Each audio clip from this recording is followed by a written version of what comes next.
We're going to jump into what spec-driven development is, how you can use it in your day-to-day work, why you should use it, and why maybe sometimes it may not be the right tool for what you're doing.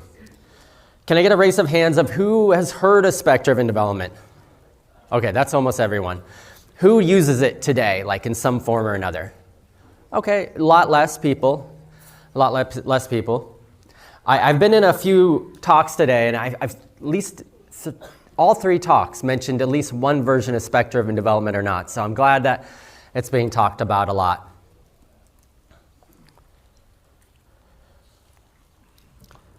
So we're going to talk about what is spec-driven development and how it can make you code faster. And also, we do have a demo at the end. I've been told that there's no internet, so I have some videos to play for you guys. I don't think I can get it to tether correctly on my phone, but we'll see. Now, I have the second bullet point that says, and how can it make code faster? But we all know here that if we code faster, we're going to create some slop, right? We don't want to create unmaintainable AI-written slop that doesn't work correctly. We want to create code that's well-tested, it's maintained, you can understand it, you can make updates to it, and really spec-driven development helps do that. It helps answer those questions. It helps make it so that the code that you create is something that you can be proud of and something that you can use in the future, and that you're going to ultimately save time with it.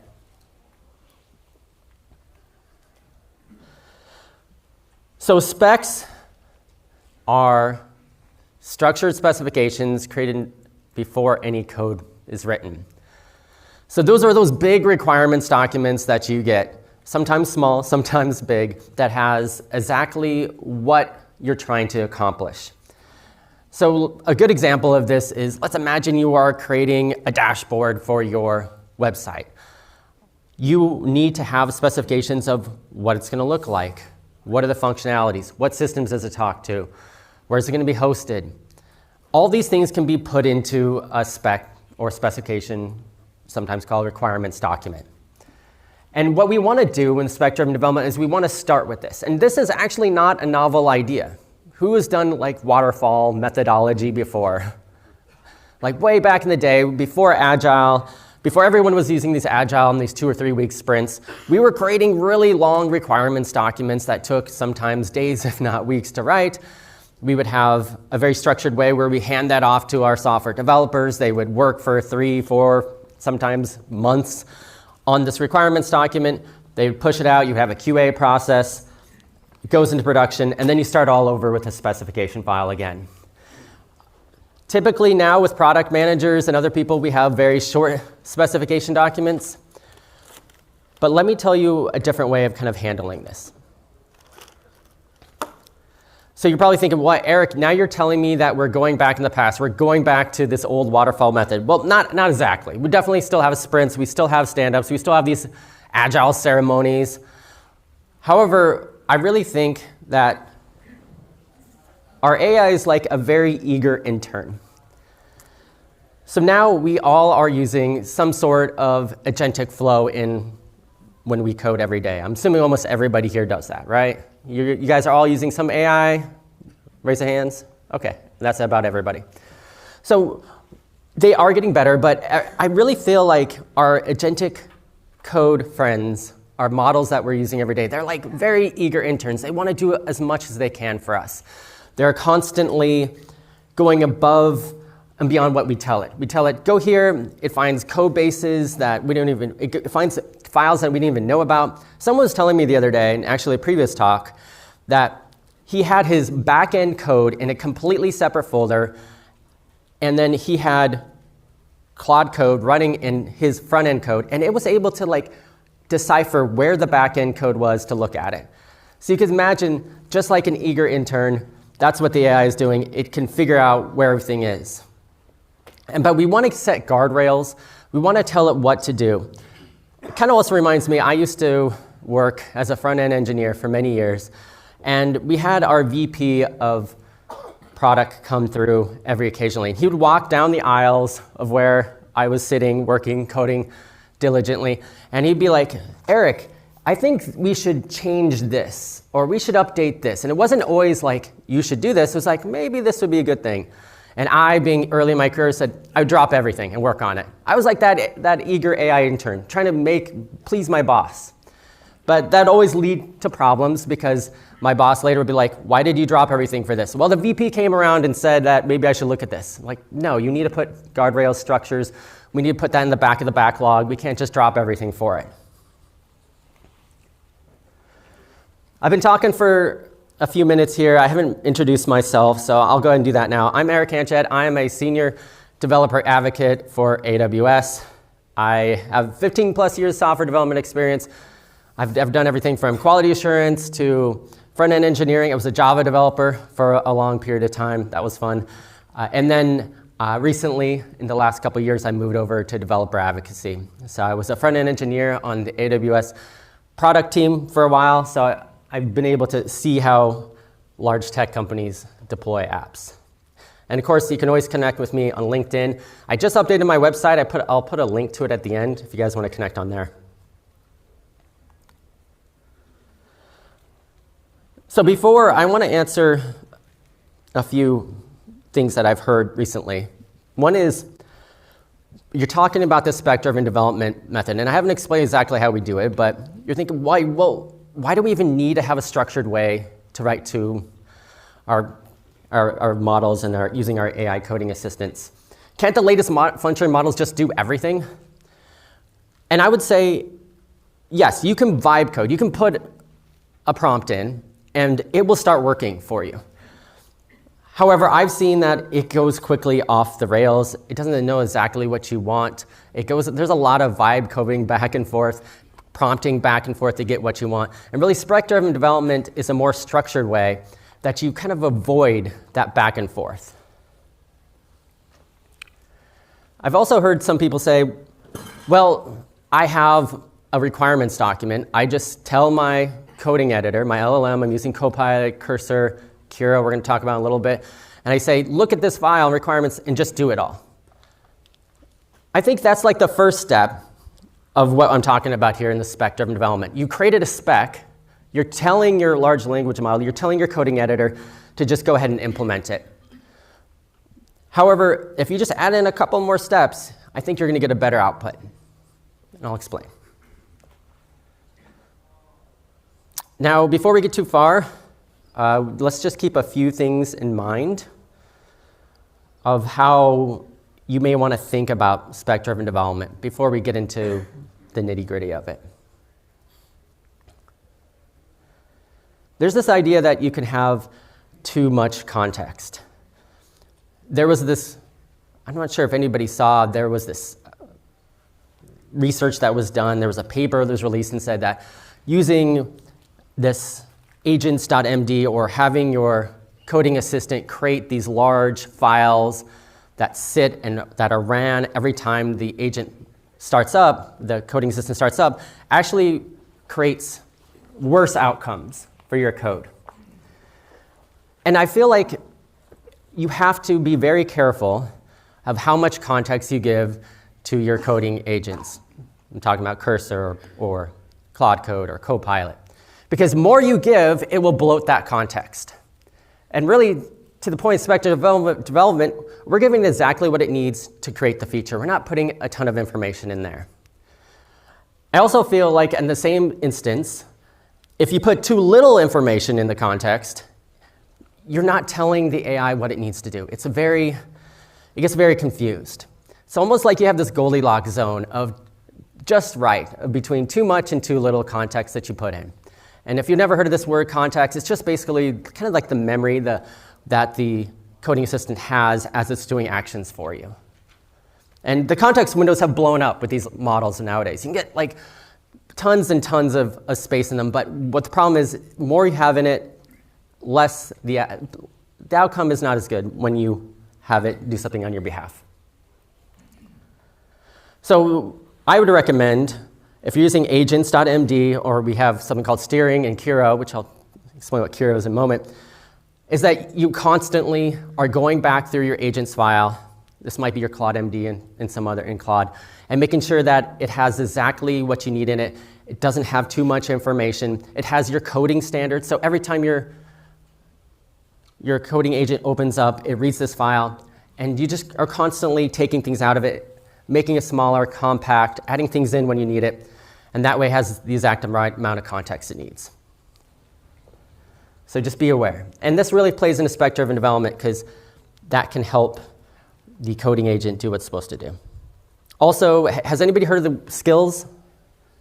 Okay, I see a handful of hands. So skills are a way that you can dynamically load these skills that do certain actions. They're almost like sub-agents. No, they're not sub-agents. They're more like just text files, usually markdown files with additional actions that your coding assistant can use. And you can put in things like, maybe I have like a front-end skill that says, hey, I always use Tailwind. I always use these type of classes. I always use this style. And then I load that in every time I work my editor. So just a quick tip, there's hundreds of skills out there.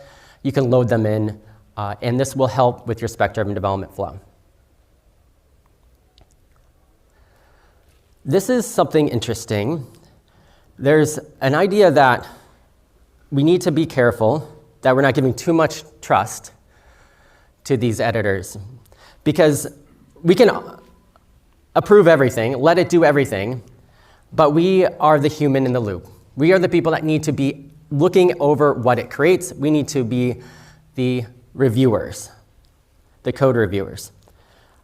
So we need to make sure that what it's outputting is what we expect. And I've had this happen before, where you go and ask it a prompt, and it goes into some crazy direction you don't even know. It over-engineers everything, and it doesn't create what you want.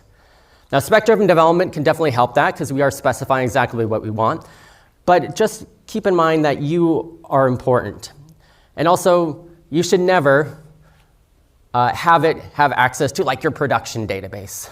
We all heard that stories of someone using it, and it drops all the databases, or it creates a catastrophe. So you are still the person that needs to control it, and you are responsible for what it does. At the end of the day, you are the person between that seat and that computer that dictates the actions that it creates. Now, I'm not saying don't use AI to do code reviews. Probably some of you are thinking like, well, I use CodeRabbit and I use all these other ones. Those are great. And you can use patterns like, for example, having your code editor using multiple different models. Like you could have GPT 5.5 do your code reviews and have Claude review the GPT 5.5 review that it did. You could have systems in place, have multiple models, check it. But it becomes the point where you're more of the architect. You need to be able to architect how the application works. Maybe the syntax isn't as important at this point, especially if you have the right agents MD file, you've used like a spec mode, you've created everything, but you need to be well aware of the big picture of the architecture behind it and that it's being tested and doing what it's supposed to do.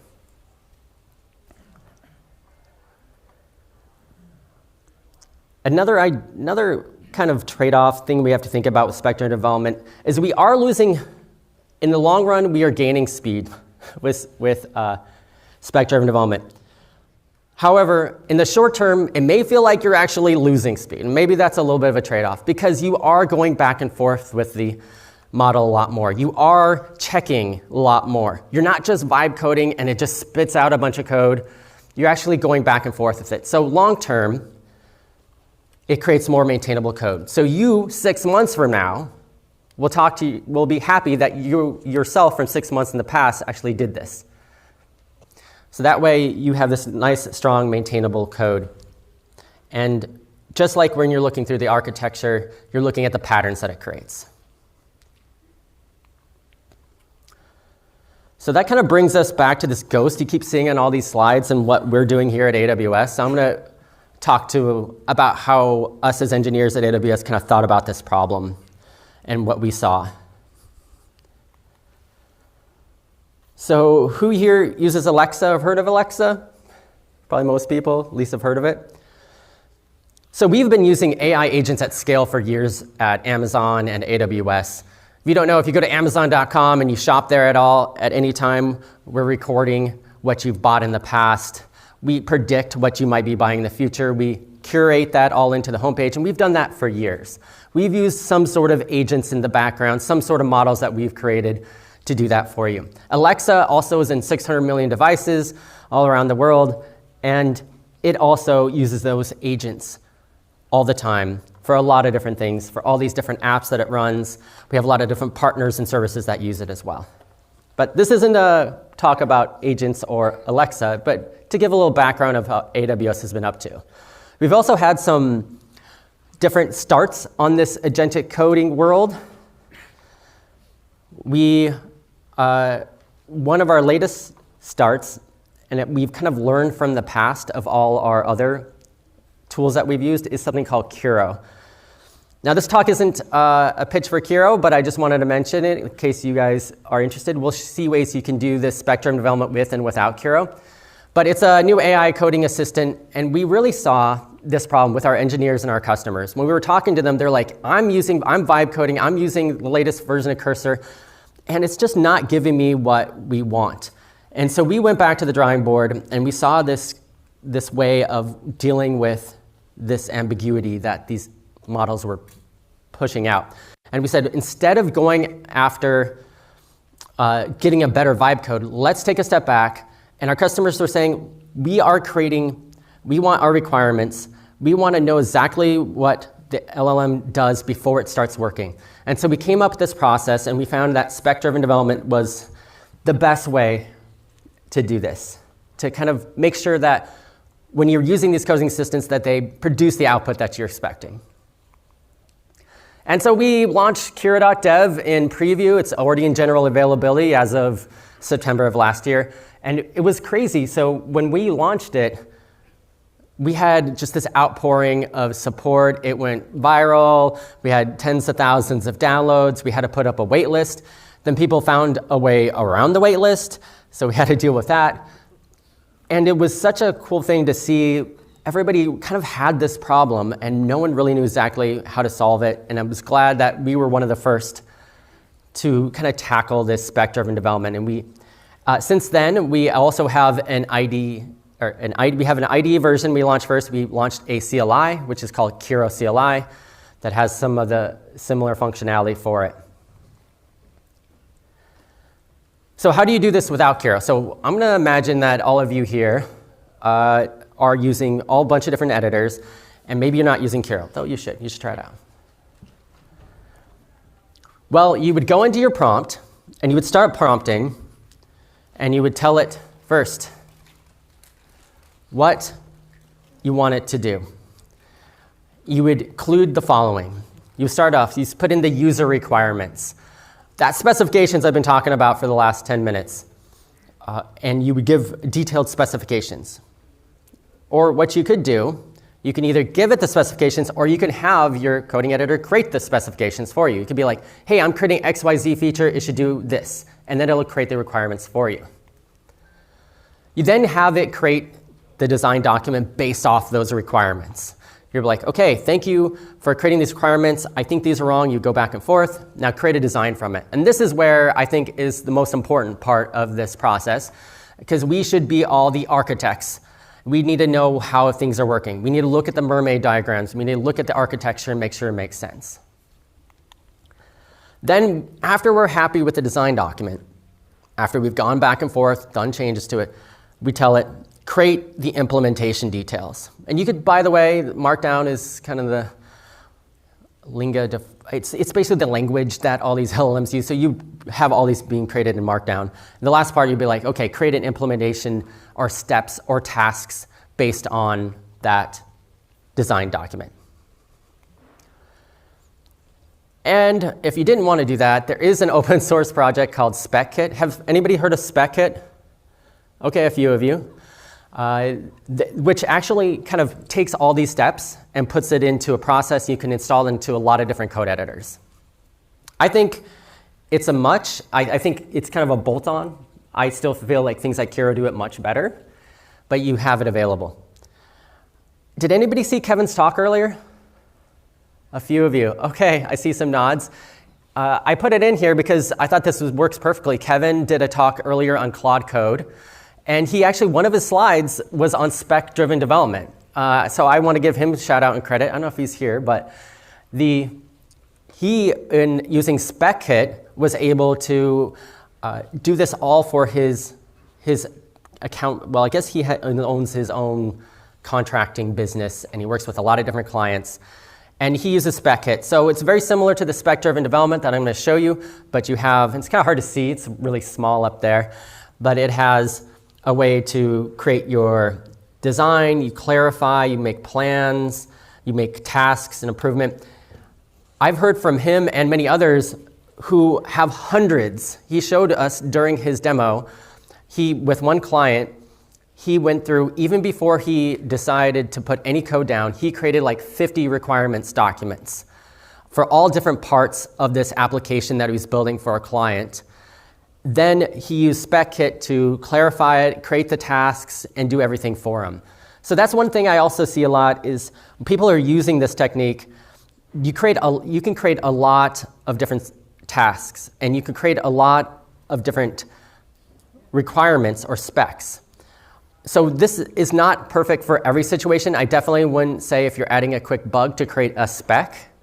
However, if you're having a meaty feature that you want to think and have some forethought before you jump into it, spec-driven development is the right way to do it. And you can definitely design every single feature with it before you even write any code.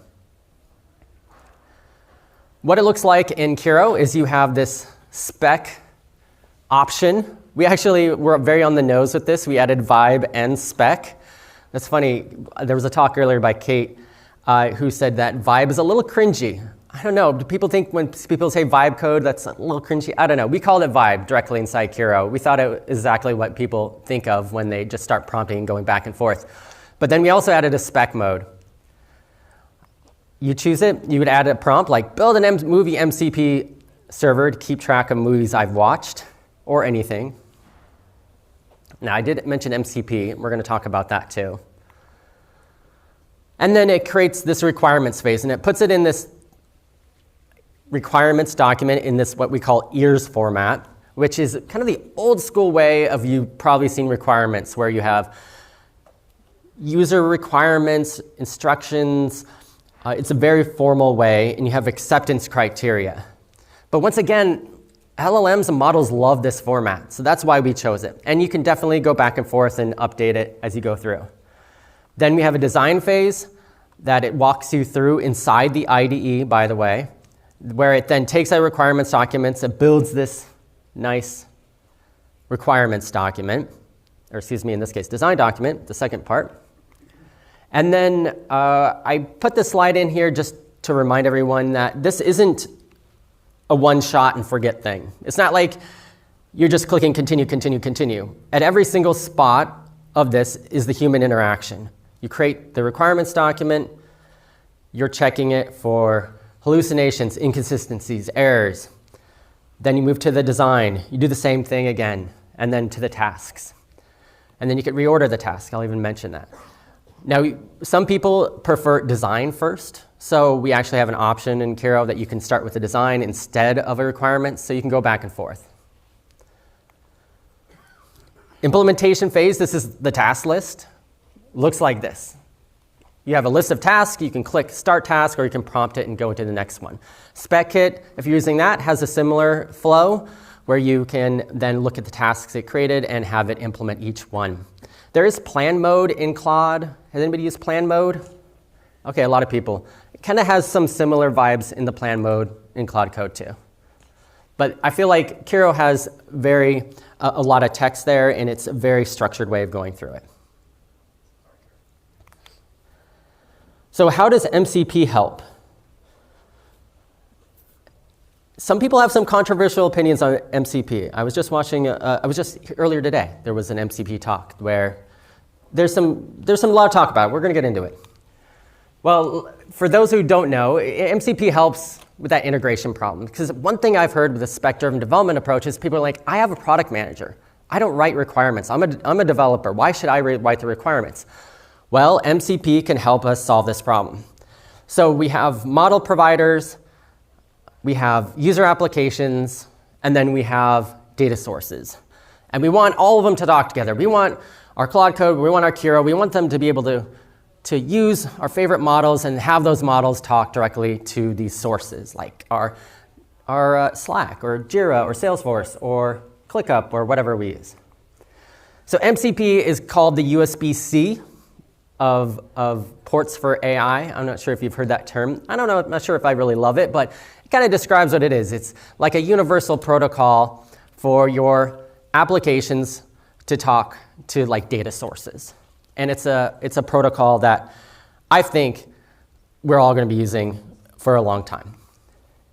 Now, for those of you who are too much on the Twitterverse or Blue Sky who have heard this, people are already telling us MCP is dead because I think the main objection to MCP is that it does use a lot of tokens in your context window because the way it loads all the different tools, it will load those all into your context as soon as your agent or your coding editor opens.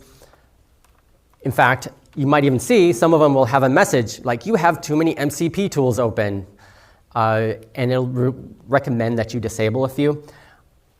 I guess you could say I'm an MCP stan. I feel like it's going to be out for a long time. The protocol has been updating and changing. They're already updating the way that MCP works to lessen that token usage when you load your application. I feel like they have been addressing some of those problems.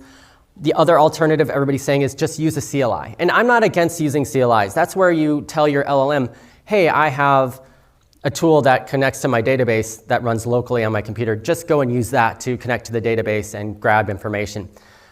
Those work fine, and I don't have nothing wrong. I don't have anything against that, of course. I just think like having a central place where your MCP, especially with the new security updates that it has, and the remote MCP, I feel like that is just a better way long term. And we'll see which wins at the end. There's also other protocols like A2A by Google that are trying to solve this problem. So how would this, going back to, that was my little tangent on MCP, but going back to spec-driven development, how does this help? Well, you can have your product manager, he can have all your requirements, everything he's written down in his favorite product management system or CMS, and then you can have MCP just pull that information for you.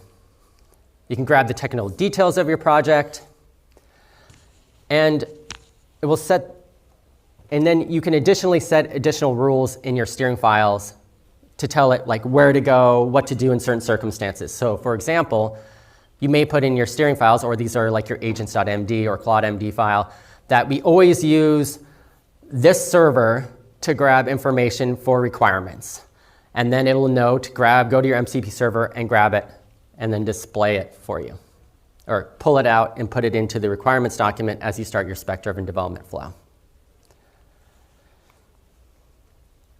All right, we are going to show a demo.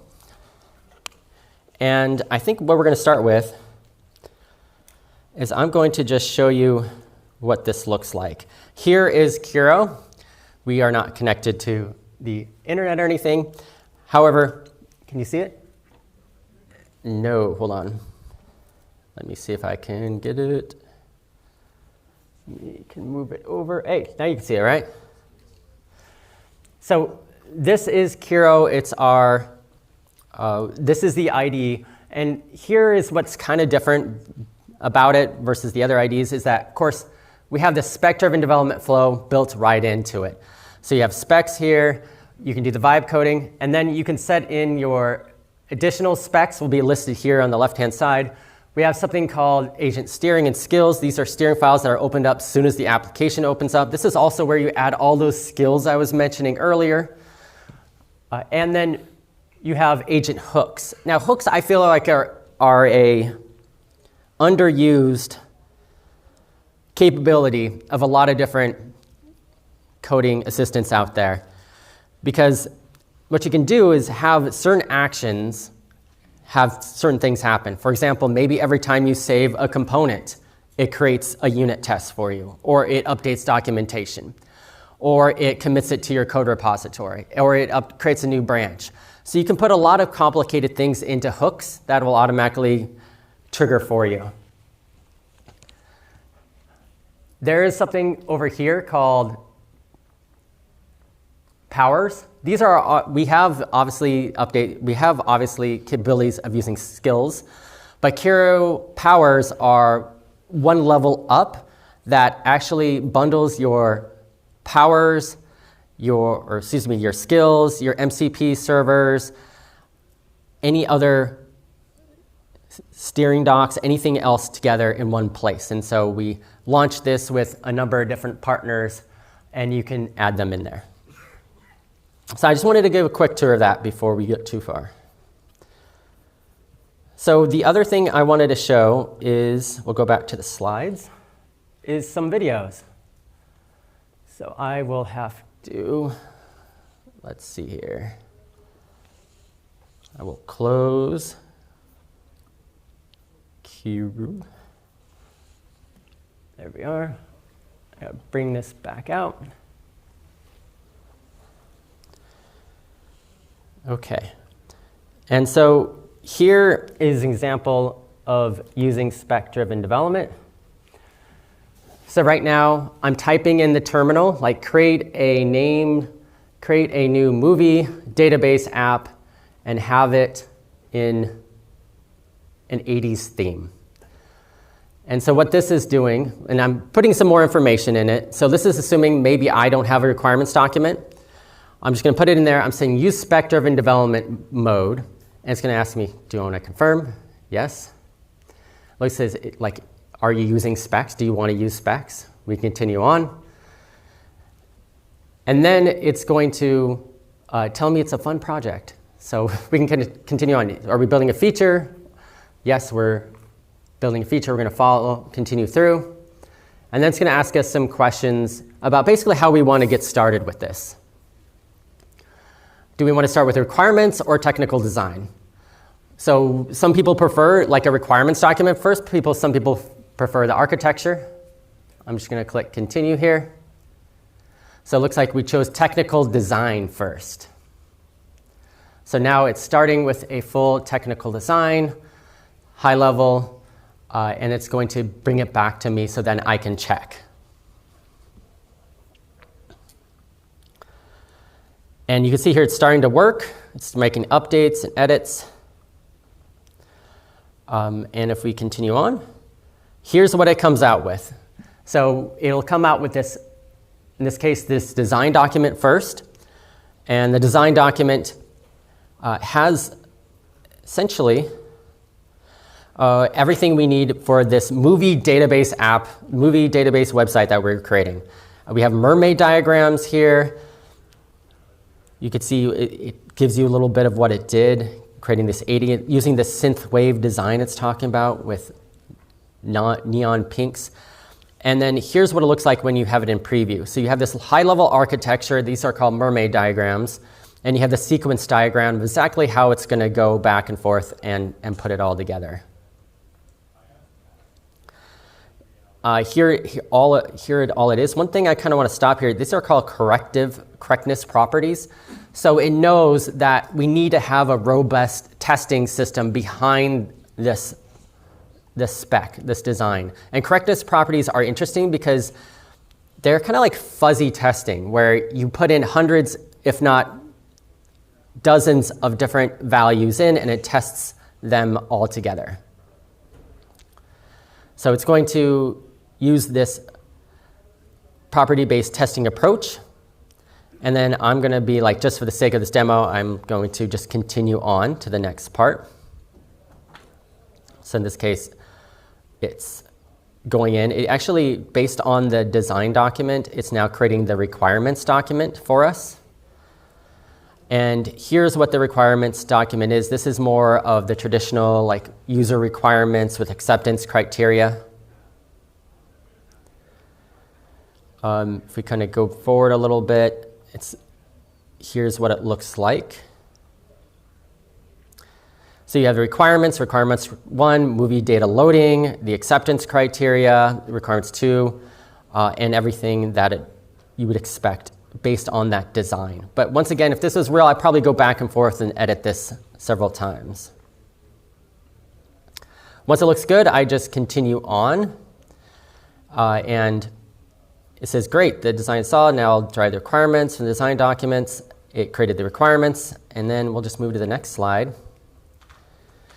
And here's what we are doing on the task list. So after we created the design document requirements, it creates this nice task list for us. This task list has everything that we expected from the design, and it has at least 11 requirements in this case. So it's quite a few requirements. It also has some optional tests that we can add in. So one thing I can say to it is, can you take these tasks and rearrange them to make so the first 4 tasks created an MVP for me to check. So the idea is, like, we have all these tasks, and don't be afraid to guide your large language model to do what you want. So we're going to tell it, hey, we got all these tasks, but let's just arrange it in the first 4 so we can test right away. I feel like we need to be able to test a little bit quicker. So it's going to do some edits to this and do some updates. And so it did it. Tasks 1 through 4, working MVP with the 80s theme. And I can check them all. I can see what it did. Make sure it didn't just like combine them all into one big step. Sometimes, if you're not careful, it'll do that. But it looks fine to me. So I'm going to say, go ahead and complete tasks 1 through 4 so I can check it out before moving on. So it's going to execute tasks 1 through 4. OK, so now here it finished with the magic of our editing and with everything we have here. And now we can go and check to see what it did. We can see it created some types and dates and composable, this 80s theme. And here it is. So it looks very 80s theme. It has neon, but I noticed right away I don't have any thumbnails for anything. So it doesn't really have a back end. You can see a lot of the steps aren't created. I don't have detail pages for anything. So I'd like it to keep going on. But this is a perfect way of how I would do this process. I would go back and forth. I'd have it create the first 4, implement the first 4 steps, and do the next thing. So I said, can we add a task to add real API to grab movies, data, and posters to the back end? Then go ahead and complete it. So I'm asking it, hey, you forgot a task. Let's add a task to add it so it can talk to a real backend. In this case, it found like a free movie database website to add it in. So it's like, yeah, sure, we'll do that. I'll add new tasks. It's always very friendly and happy when it does things. So accepted it. It added the new task. And then if you go to the next slide, then we can be like, OK, we added the task. It's using this Nuxt theme DB. It's asking me, it has a new environmental variable where I need to put in this API key, which I did already, so I didn't have to do this in this video. And now I have this new server API backend. I'm using Nuxt. This would be very similar if you're using Next as well. And here it is. So it created. Now it's connected to a backend. I have all these different themes to it, but I still don't have the detail pages. So now I could be like, go ahead and complete the rest of the required tasks. So now I know my MVP looks the way I want it. I have a backend in place, but now we need to basically complete it so I can get detail pages. So if I go back here, it did it at that point. You see all these check marks. It went ahead and completed the rest of the tasks, except it didn't do the property-based testing. So I'm refreshing the page. Cool, now we have a detailed page for each one of the movies. So here's Back to the Future, Amadeus. So now we have a detail page. And this is all from that free API, that movies database API. But you can kind of imagine this is what I would do for a lot of different projects. Now, this is a one-shot. I'm creating a whole website. You probably want to do this for multiple features and not just do it for a whole website. But you can kind of get the idea here. So you see it's definitely working. Now, we only have a few minutes left. I just want to show you one more thing. I said add all the property-based tests. These are the tests that are going to run hundreds, if not thousands of times to make sure that our requirements were created correctly. So now it's starting up, like any Vite test fans out there? I'm a huge Vite test fan. And it'll start writing a bunch of Vite tests. And it kind of looks like this when you get to the end of it. We have a listing of all our property-based tests. It tells you exactly what it did for all the testing. This is always the most boring part. No one cares about tests at the end, but they're very important.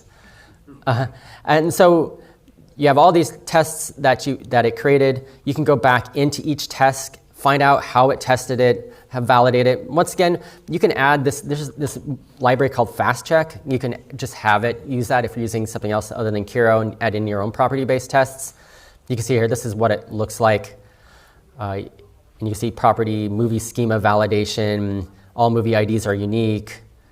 I always think like the tests aren't always perfect. I see it uses this FastCheck. That's a library that does this property-based checking. There's equivalents in Python, .NET, and all the other ones as well.